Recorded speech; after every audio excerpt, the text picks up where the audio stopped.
Hello, I'm Anthony Smith, Chief Economist here at FreightWaves, and this is Friday, and this is the Shipper Update, so that means it's time for a week in review.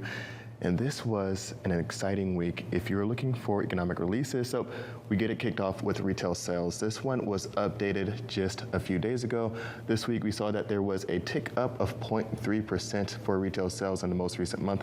This is through February, so there was an upward movement here. We also saw an upward revision in the previous month, now over 4%.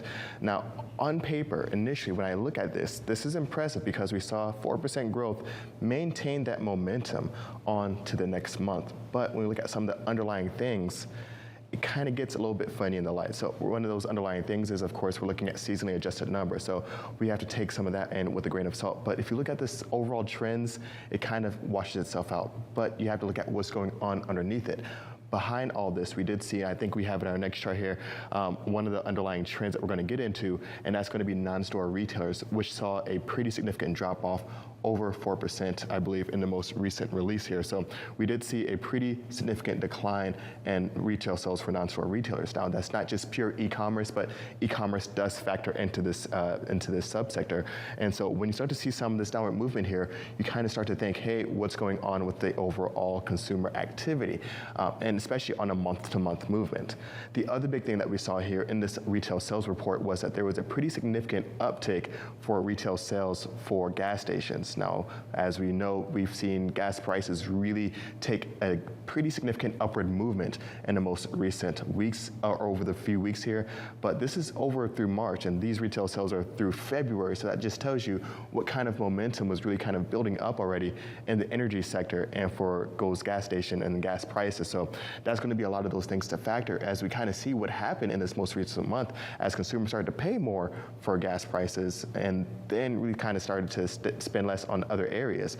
Not saying that this 1 month makes a trend, but it could be more to see as we start to see how these increased gas prices are really going to start to impact individuals that maybe are on the lower income side. So maybe you're making not as much, and you have to really start to get strategic on, hey, where is this money going to go? I have a little bit of savings right now that I was able to accrue throughout the pandemic.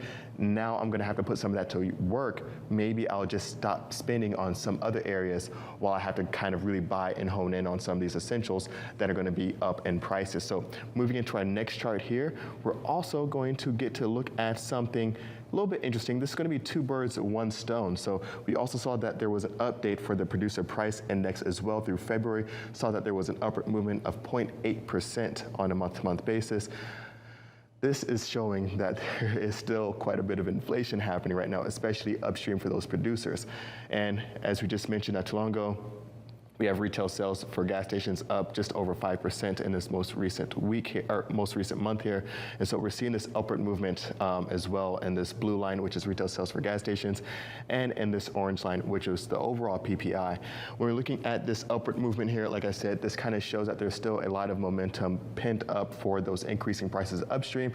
But believe it or not, I still have to hold true to my forecast and expectations that there will be some moderation for inflationary pressure going into the latter half or the second half of 2022. I do anticipate a peak being hit pretty soon here.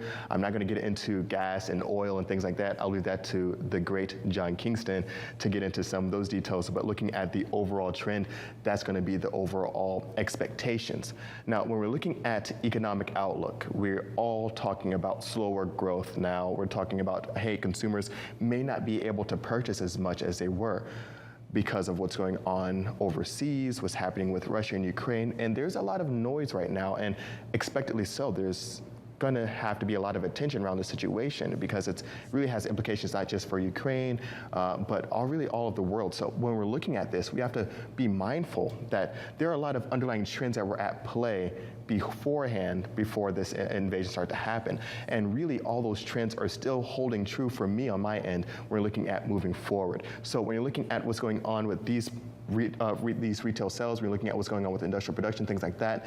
These are all things that were also in motion beforehand. So the thing that's really going to impact how we move forward is going to be the depth of this situation that we see overseas and really the duration of it all. Because right now we're still seeing the outcomes of the symptoms that we were really diagnosing earlier this year and really late last year. That there's likely going to be a peak in the rate of growth for industrial production in the coming months here, really maybe over this next month here, and that we'll hit a peak, but that doesn't mean that there's going to be a sudden decline, but that there will probably be some moderating growth, some slower growth that will be able to extend out a little bit further. Of course, there'll likely be some pickups from infrastructure and defense spending, things like that, which all comes back to freight once more. But in times of uncertainty, a lot of times the supply chain does benefit from that. This is going to be our first shipper update. I think we might have another one a little bit later on in the morning, so stick with us. We'll be right back after this quick break.